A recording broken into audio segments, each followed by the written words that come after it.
ఇప్పుడు మనకు సూర్యుడు రివర్స్ అవుతున్నాడు. ఎందుకంటే ఈ యొక్క విషయాలను సూర్యుని గురించి ఈరోజు పూర్తిగా తెలుసుకుందాము. సూర్యుని గురించి తెలుసుకోవడం అనేటటువంటిది చాలా గొప్ప విషయం. ఎప్పుడు ఉదయాన్నే వస్తాడు, సాయంత్రం అస్తమిస్తాడు అనుకుంటాం. మరి సూర్యుడు ఎప్పుడు ఏర్పడ్డాడు, మరి సూర్యుడి యొక్క గురించి మనకేం తెలుసు అనే విషయాల గురించి తెలుసుకునే ముందు ఎవరన్నా ఫస్ట్ టైం నా ఛానల్ చూస్తున్నట్టయితే మీరు నా యొక్క ఛానల్ను సబ్స్క్రైబ్ చేసుకొని చూడండి. ఇది సూర్యుని యొక్క నిజస్వరూపం. అయితే పార్కర్ సోలార్ అనే ప్రోబ్ మనం సూర్యుని మీదకి పంపినాం. ఇక్కడ కనిపించేది ఎడమ బందుకు సూర్యుడు, ఇక్కడ మన భూమి, మధ్యలో 2 గ్రహాలు ఉంటాయి, 3వ గ్రహం మన భూమి. అయితే ఏమైందంటే సూర్యుని లోపల డార్క్ స్పాట్స్ ఏర్పడి ఇప్పుడు కంజక్షన్స్ అంటే పేలుళ్ళు చాలా పెద్దవిగా ఏర్పడుతున్నాయి. అవి మన అంతరిక్షంలో ఉన్న ఏమంటారు శాటిలైట్స్, వాటిని దెబ్బతీయొచ్చు అంటున్నారు. ఈ యొక్క ఎండాకాలం చాలా ఎండలు మండిపోతున్నాయి. మనకు బిగ్ బ్యాంగ్ జరిగి 1300 కోట్ల సంవత్సరాలు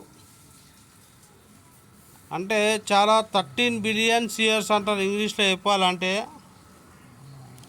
ఇంకొక ధూళి మేఘం నుంచి ఏర్పడ్డదంటే హైడ్రోజన్ హీలియంగా మారి మనకు శక్తి ఉత్పత్తి చేసేటటువంటిది సూర్యుడు. అయితే ఈ సూర్యుని యొక్క గురించి తెలుసుకోవడం నీ బాధ్యత. ఎందుకంటే ఇప్పుడు ఎండలు హీట్ ఎక్కిపోతున్నాయి ప్రతి రోజుకి. భూమిపైకి ఇక్కడ మన భారతదేశము, అమెరికా, రష్యా అన్ని ప్రాంతాలకు సూర్యుడు తన యొక్క కాంతిని వెదజల్లుతూ ఉంటాడు. అది గుర్తుంచుకోవాలి. ఈ విధంగా అయితే ఉంటుంది. మనకు సూర్యుడు ఎప్పుడు కూడా కాంతి వెదజల్లితేనే పంటలు వంతాయి, కిరణజన్య సంయోగక్రియ జరిగి మనకు ఆహారం అనేది, జీవమనగడ అనేది సాగుతుంది. దాని గురించి శాస్త్రవేత్తలు చాలా రకాలైనటువంటి పరిశోధనలు చేస్తున్నారు.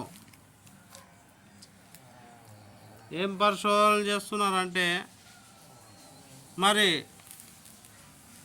అనేక పరిశోధనలు చేస్తున్నారు. ఈ పరిశోధనల లోపల సూర్యుని యొక్క ఈ యొక్క మ్యాగ్నెటిక్ ఫీల్డ్ రోజుకు పెరిగిపోతూ ఉంది. సూర్యుని వ్యాసార్థం ఏదైతే ఉందో అది కూడా పెరుగుతూ ఉంది. మనకు టెంపరేచర్ విపరీతంగా మరి పెరిగిపోతూ ఉంది. చూస్తున్నారు కదా, బగబగా మండే సూర్యుడిని పైకి వెదజల్లుతున్నటువంటిది కొన్ని కోట్ల టన్నుల ధూళి ఆ యొక్క కొంచెం భాగం విడిపోయి అంతరిక్షంలో కలుస్తుంది. ఆ వేడిని మన భూమిపైకి రాకుండా ఏం కాపాడుతుంది? మీరు మా కామెంట్లో తెలియజేయండి. నా అభిప్రాయం నేను చెప్తున్నా. సైంటిస్ట్గా ఓజోన్ పొర ఏ దేవుడు కాదు, ఏది కాదు. అయితే ఆ మ్యాగ్నెటిక్ ఫీల్డ్ మనకు భూమికి ఎక్కువగా ఉంది. అందువల్లే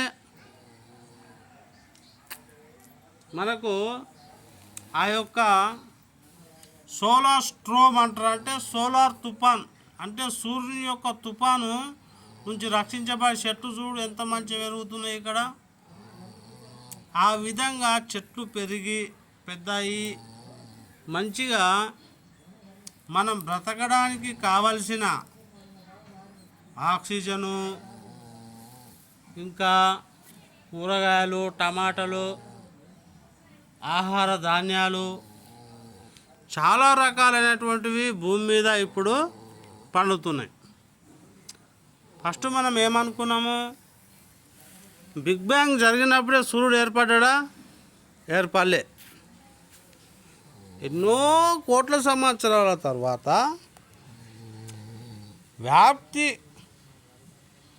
వ్యాప్తి చెందుతూ పోయింది. అది వ్యాకోచిస్తూ పోయింది.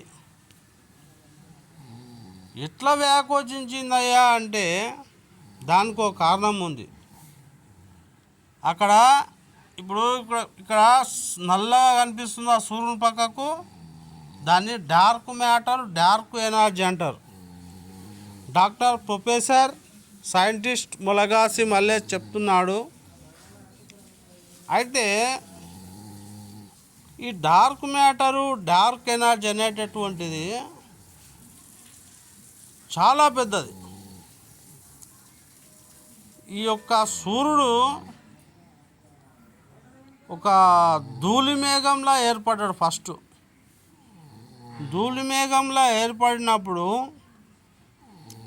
ఆ ధూళి మేఘంలో హైడ్రోజన్ మాత్రమే అక్కడ ఉందని మనం చెప్పలేం.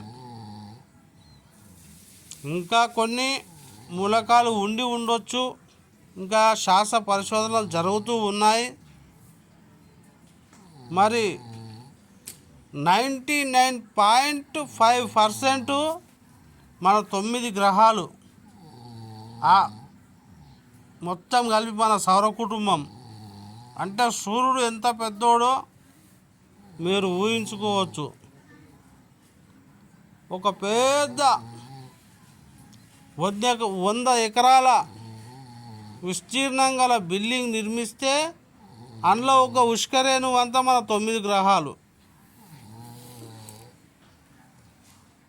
కాబట్టి సూర్యుడు చాలా పెద్ద నక్షత్రం. కాబట్టి సూర్యుని గురించి మనము చాలా అధ్యయనం చేయాలి. చాలా అధ్యయనం అంటే మామూలు అధ్యయనం కాదు. చాలా అధ్యయనం చేసే తప్ప మనకు తెలియదు. ఈ యొక్క అధ్యయనం వలన మనకు చాలా రకాలైనటువంటి విషయాలు తెలుస్తాయి. ఇక్కడ రంగులు చూపిస్తున్నా మీకు. ఇది సూర్యుడు అనుకోండి, ఎక్కువ ప్రకాశవంతమైంది. ఇక్కడ కొంచెము ధూళి మేఘంలా కనిపించేది ఆ యొక్క స్ట్రోమ్ అంటే ఏంది? సూర్యుడి నుంచి వెలువడేటటువంటి వాయువులు. ఇక్కడ మిగిలిందంతా డార్క్ మ్యాటర్, డార్క్ ఎనర్జీ. సూర్యుడు ఎప్పుడు కూడా తన చుట్టూ తాను తిరుగుతూ ఈ యొక్క మన యొక్క గెలాక్సీ అయినటువంటి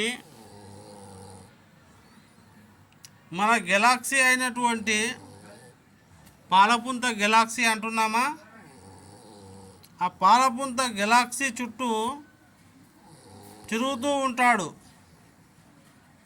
ఇలాంటి నక్షత్రము మనకు ఈ యొక్క చాలా అరుదుగా ఉంటుంది. మన నక్షత్రానికి 100 కారణాలు ఉన్నాయి. ఏమేమి కారణాలు అంటే ఇక్కడ చూపిస్తా చూడండి.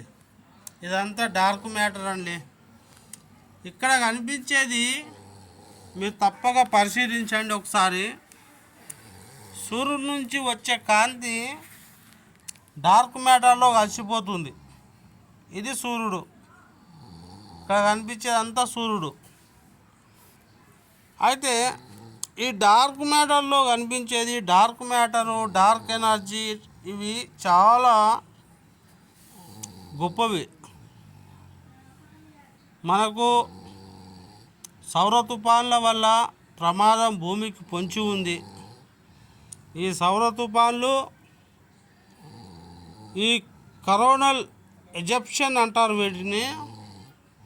ఇవి భూమిని కూడా తాకినాయి అంటే భూమికి మాత్రం ఏం కాదని నేను చెప్తున్నా. కానీ మనకు GPS నావిగేషన్ సమస్యలు ఏవైతే ఉన్నాయో, సూర్యుడు చూడవచ్చు, బగబగ మండే అగ్ని జ్వాలలు చూడవచ్చు సూర్యుడిని. అయితే ఇవి ఇప్పుడు తిరుగుతూ ఉన్నాడు సూర్యుడు కూడా భ్రమణం చేస్తూనే ఉంటాడు. ఎప్పుడు తన చుట్టూ తాను తిరుగుతూనే ఉంటాడు. మన గెలాక్సీ చుట్టూ తిరగడానికి ఎన్ని కోట్ల సంవత్సరాలు పడుతుంది అనుకుంటున్నారు మీరు? ఒక ఉదాహరణగా చెప్తా వినండి. 250 కోట్ల నుంచి 500 కోట్ల సంవత్సరాలు పడుతుంది. అంటే ఇప్పటి వరకు ఒక 2 చుట్టూ తిరగవచ్చు మన సూర్యుడు, మన పాలపుంత గెలాక్సీ చుట్టూ. అయితే ఇంకా మన భూమి చాలా కోట్ల సంవత్సరాలు జీవించే అవకాశం ఉంది. ఇంకా ఒకవేళ నేను చెప్తున్నా, మీకు భూమి ఉంటే అమ్ముకోకండి. ప్రపంచంలో తరగని వస్తువు, దొంగలు ఎత్తుకపోని వస్తువు, దొరలు దోసుకపోని వస్తువు ఏదైనా ఉన్నదంటే అది భూమి ఒక్కటే. ఎప్పుడు రేటు పెరుగుతూనే ఉంటుంది తప్ప తరగదు. కాబట్టి భూమి ఉన్నోడే రాజు, మిగతా వాళ్ళందరూ సేవకులు, నౌకర్లు, జీతగాళ్ళు. ఎస్, ఇది నిజం. భూమిని రక్షించుకోవాలంటే మనం భూమిని అమ్మొద్దు. ఎన్ని కోట్లు ఇచ్చిన అమ్మకరా భయ్ నేను చెప్తున్నా కదా. మనకు భూమి ఏర్పడి 450 కోట్ల సంవత్సరాలు అయిందిరా భయ్. ఇప్పటికి నేను ఎట్లా చెప్తున్నా అంటే ఇది ఒక ఎడ్యుకేషన్ పర్పస్గా చెప్తున్నా మీకు. ఇది విన్న వాళ్ళకు కోటాను కోట్ల రూపాయలు సంపాదించుకుంటారు. ఏ భూమిగా అమ్ముకొని ఎంజాయ్ అయితే మనోళ్ళకు నష్టమే జరుగుతుంది కానీ లాభం అయితే లేదు. ఎందుకంటే మొదటి సివిలైజేషన్ అంటే మొదటి నాగరికత ఎట్లా ఏర్పడింది, మన సూర్యుడు ఎట్లా ఆవిర్భవించిండు అంటే ఒక ధూళి మేఘం వలన ఆవిర్భవించిండు. మన భూమి కూడా ఒక ధూళి మేఘం వలన ఆవిర్భవించబడినటువంటి మన భూమి కూడా అప్పుడు కుతలాడే ఒక కొలిమిలో ఉండేటటువంటి అగ్ని జ్వాలలతో కూడుకొని ఉండేటటువంటిది. అయితే కొన్ని కోట్ల సంవత్సరాల తర్వాత ఏమైంది, చల్లబడుతూ వచ్చి మీదికెళ్ళి కొన్ని పడ్డాయి. ఏంటివి? ఉల్కలు అంటామా మనం, అప్పుడప్పుడు కనిపిస్తాయి. ఈ భూమి కనిపిస్తుంది కదా, అయితే అందులో ఏమైందంటే మన మానవాళికి జీవనం ఏర్పడడానికి జీవి ఆవిర్భవించడానికి సంబంధించిన నీరు 108 మూలకాలు పీరియాడిక్ టేబుల్ అంటారు కదా, అది సైన్స్ చదువుకున్న వాళ్ళకి తెలుస్తుంది.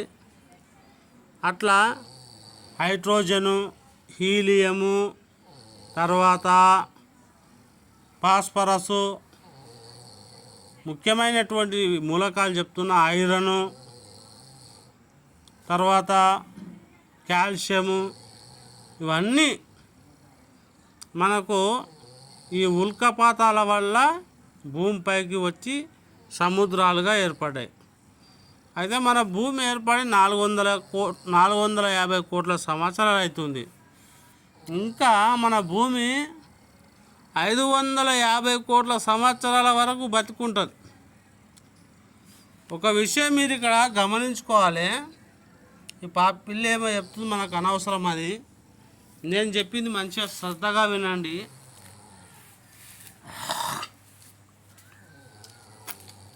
శ్రద్ధగా విన్నులకు మేలు జరుగుతుంది. ఇంకా 450 కోట్ల సంవత్సరాలు అంటే ఫస్ట్ ఏర్పడ్డప్పుడు మనిషి మనుగడకు ఈ భూమి అనుకూలంగా లేదు, సూర్యుని యొక్క కాంతి కూడా మనకు అనుకూలంగా లేదు. అయితే ఏలియన్స్ అంటారు కదా, అసలు మొట్టమొదటి ఏలియన్స్ ఎవరో తెలుసా మీకు? సైంటిస్ట్ ప్రొఫెసర్గా చెప్తున్నా, ఫస్ట్ మనిషే మొట్టమొదటి ఏలియన్స్. ప్లేషిప్ వేసుకొని అంగారక గ్రహం నుంచి భూమి మీదకి దిగినటువంటి మొట్టమొదటి ఏలియన్స్ మనిషే. ఎందుకంటే మీరు గమనించుకోండి, వెన్నుపాము అంటే వెన్నెముక, ఈ భూమి మీద జీవించినటువంటి ప్రతి జీవికి కూడా వెన్నుపాము అడ్డంగానే ఉంటుంది. నిట్ట నిలువుగా తలెత్తుకొని జీవించి నిటారుగా నడవగలిగే జీవి ఏకైక మనిషి, ఆడ మగ జీవి ఒక్క మనిషి మాత్రమే. అలాంటి జీవులు లేవు. ఒకవేళ ఉన్నట్టయితే కామెంట్ చేయండి. I'm expect. ఎస్, నేను నిజంగా చెప్తున్నా, నేను అంగీకరిస్తా. అలాంటి జీవులు ఉంటే చెప్పండి. ఆ ప్లేషిప్ వచ్చి రావడం వల్ల అసలు భూమి ఉద్భవించిన కాలం నుంచి చూసుకుంటే మనం 1 సెకండ్ కాలం నుంచే మనం ఉన్నాం. ఎంతయా మనము మనిషి మా నాగరికత ఫస్ట్ ఏర్పడ్డది. ఎప్పుడు ఏర్పడ్డది మనిషి నాగరికత? 20 కోట్ల సంవత్సరాలే. పెద్ద ఏం కథ కాదు అది. 20 కోట్ల సంవత్సరాల లోపలనే మనిషి ఇంత తెలివితేటలు, విద్యుత్తు, భవనాలు, బిల్డింగ్లు, యంత్రాలు, ఎన్నో మెడిసిన్లు, మందులు, ఇవన్నీ సాధ్యమయ్యే పనేనా? అంతకు ముందు మన పూర్వులైనటువంటి వేరే గ్రహాల్లో ఉన్నటువంటి జ్ఞానాన్నంతా ఆ యొక్క ఏలియన్ షిప్లో మనకు ఇక్కడ తీసుకొని వచ్చిర్రు. ఈ సూర్యుడి విషయం లోపల నేను ఎందుకు చెప్తున్నా అంటే, సూర్యుడు ఒక రెడ్ జైంట్ స్టార్, అంటే ఒక మామూలు కాంతితో మనిషి మనుగడకు అనుకూలంగా ఉన్న గ్రహం ఏదో చూసుకొని అప్పటి మన పూర్వీకులు, ఎప్పుడు మన 20 కోట్ల సంవత్సరాలకు పూర్వం ఉన్న మన పూర్వీకులైనటువంటి మనుషులు వేరే గ్రహం నుంచి గ్రహానికి వలస వచ్చారు. ఇది నిజం. ఎందుకంటే వేరే ఏ జీవికి మనకున్నంత తెలివి కానీ తెలివితేటలు కానీ ఏవి లేవు. మరి ఒక మనిషికి ఎందుకున్నాయి ఇన్ని తెలివితేటలు, ఇంత కథ అంటే, మనం వేరే గ్రహం నుంచి వచ్చి అక్కడ జ్ఞానానంతా, అక్కడ కొన్ని కోటాను కోట్ల సంవత్సరాలు మనము పరిశోధనలు చేసిర్రు మన పూర్వీకులు. ఆ పరిశోధనల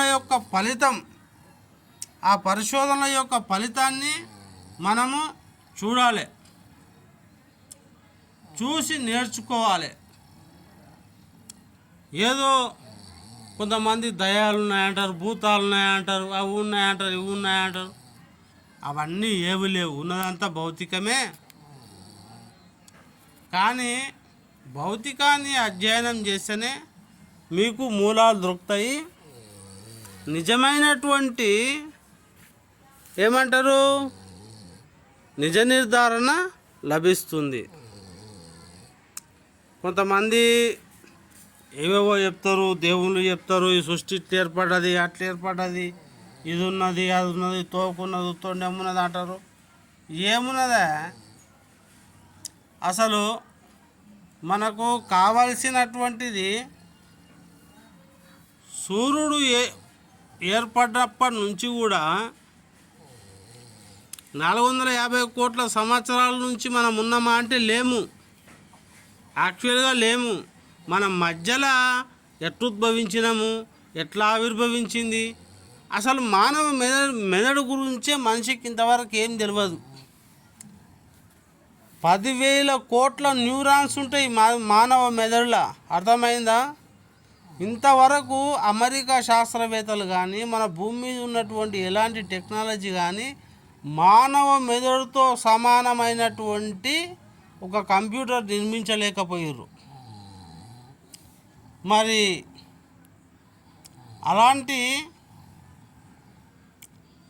అలాంటి యొక్క టెక్నాలజీ మనకుంది అంటే మనము ఎంత గొప్పవాళ్ళమో చూడండి.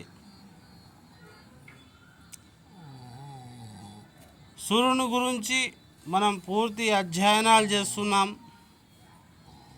మరి సోలార్ ప్రోబ్ కనుక్కున్నాం, సూర్యుని మీద తుఫాన్లు ఉంటాయని కనుక్కున్నాం. ఇన్ని కనిపెడుతున్నాం. వేద జీవి ఏదైనా కనిపెడుతుందా? లేదు. ఇంతటి మహోన్నతమైనటువంటి మేధస్సు ఇవన్నీ ఉన్నటువంటి మనము ఒక ప్రశ్న రావచ్చు మీకు, అసలు మనము అమరులమా లేకుంటే మృత్యువా అని రావచ్చు. అమరులు మృత్యువు అనేటటువంటిది ఒక సందర్భోచితంగా చేయబడినటువంటి, ఎందుకు చేసిర్రంటే అది అప్పుడు మన పెద్దలు ఏం చేసిర్రంటే ఫస్ట్ మన ఏలియన్స్ అనేబడే ఒక 50 మంది ఏలియన్ షిప్లో దిగినప్పుడు కొన్ని గొడవలు జరిగితే ఇట్లా కుదరదురా, ఇది ఎప్పటికప్పుడు నూతనత్వం కావాలి, ఇలా మరణం ఉండాలని చెప్పి ఆ విధంగా మరణం చేసిర్రు. ఆ రహస్యాన్ని తెలుసుకుంటే మరణాన్ని జయించే యొక్క అవకాశాలు కూడా మనకు ఉన్నాయని శాస్త్ర సాంకేతికత మనకు చెప్తుంది, అది రహస్యంగా ఉంచింది. అయితే ఇప్పుడు ఒక చెట్టు చూడండి, ఒక మర్రి చెట్టు 1000 ఏళ్ళ పైన జీవిస్తుంది, 10,000 ఏళ్ళ పైన జీవిస్తుంది. మనిషి కణానికి మానవ కణానికి దగ్గరి పోలికలు ఉన్నాయి. మరి మనం ఎందుకు జీవించము అనేటటువంటి ప్రశ్న. అంటే అప్పట్లో మనకు అనేకమైన తర్క వివాదాలతో కూడుకున్నటువంటిది ఇది. చెప్తే మీకు ఒక్కొక్కరు ఒక్కొక్క రకంగా కామెంట్లు పెట్టాలి. ఇంతవరకు ఎవరు కామెంట్ చేస్తలేరు, చెయ్యాలి. ప్రజాస్వామ్యం మీ గళాన్ని వినిపించాలి. ఇది ఎట్లయితే అది మనిషికి నేను 1000 సంవత్సరాల నుంచి 5,000 సంవత్సరాలు జీవించే అవకాశం ఉందని నేను అంటున్నా. లేదు 100 సంవత్సరాలే అని ఒకడు అంటాడు, లేదు 20 సంవత్సరాలు లేవని ఒకడు అంటాడు.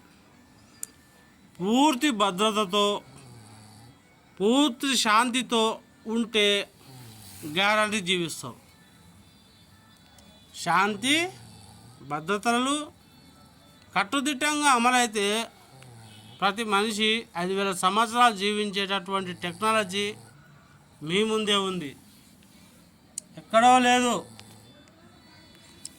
మరి ఈ రగులుతున్న అగ్నిపర్వతంలా ఎప్పుడు కోటాను కోట్ల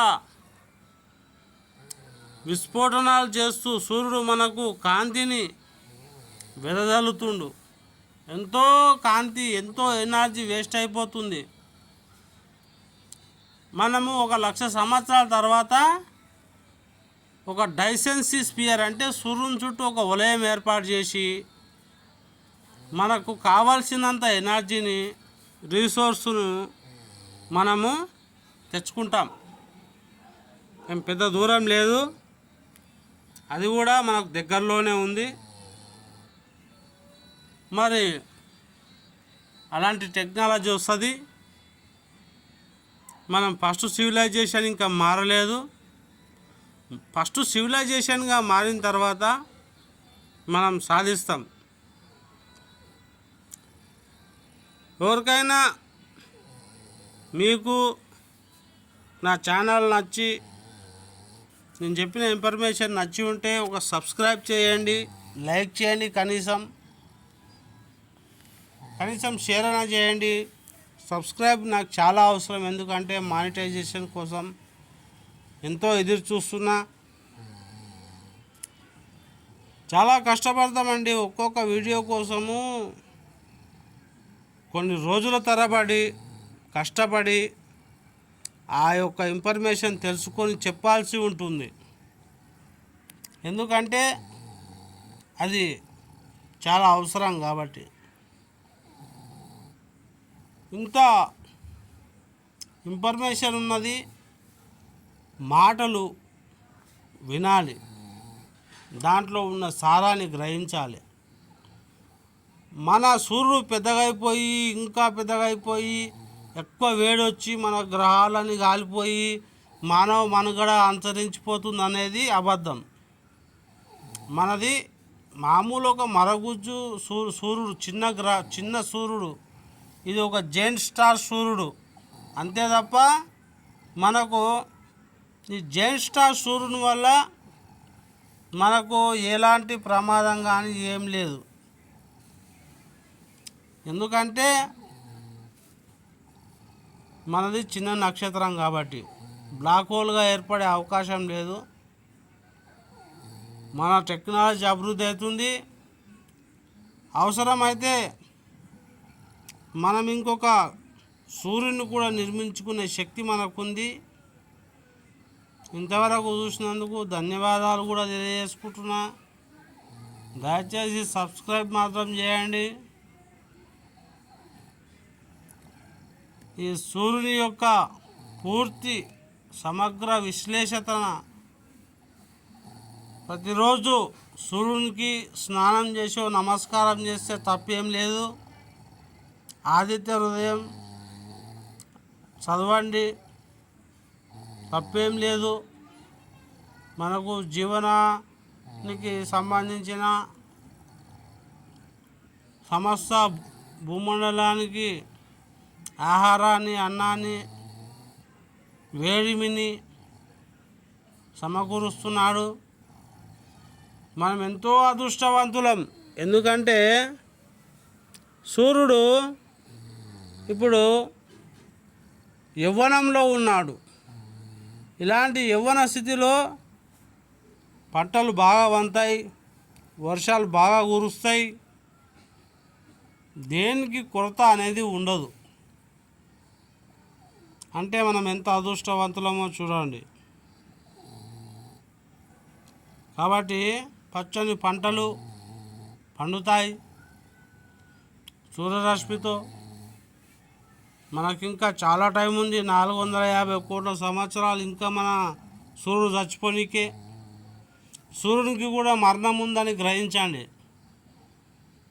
సూర్యుడు ఎప్పుడు అట్లనే రగులుతూనే ఉంటాడు, మనకి వెలిగిస్తూ ఉంటాడు అనేది అబద్ధము. ఆయన కూడా అలసిపోతాడు. ఒకరోజు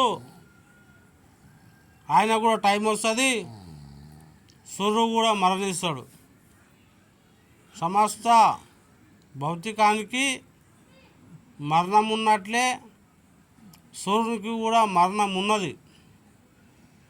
450 కోట్లు అయిపోయినాయి సగం హౌస్ అయిపోయింది. ఈ సగం హౌస్ లోపల మనం ఇంకొక గ్రహాన్ని వెతుక్కోవాలి. అవసరమైతే మనం ఇంకో సూర్యుని కూడా తయారు చేసుకోవాల్సిన అవసరం ఉంది.